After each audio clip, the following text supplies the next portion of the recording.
বিচ্ছেদের পর তোমার সাথে আমার বিয়ে হলে আমাদের বনিবনা হতো না। আমাকে তুমি একদম সহ্য করতে পারতে না। তোমাকে আমি দেখতে পারতাম না। আমাদের খুব দুর্দশা হতো। প্রতিবেশীদের উৎকণ্ঠা, নিজের ছায়া দেখতেও তোমার ঘৃণা লাগতো।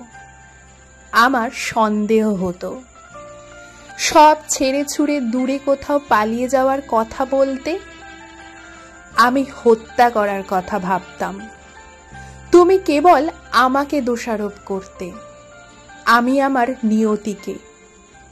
আমার মন বিষাক্ত হয়ে উঠত। তোমার জিহবা সাপ হয়ে আমাকে ছোবল মারত। আমাদের চোখ আগুন হয়ে পরস্পরকে জ্বালিয়ে দিত। সব ছাই হতো, সব নরক হতো। এমন একটা নরকের জন্য আমি কাঁদছি।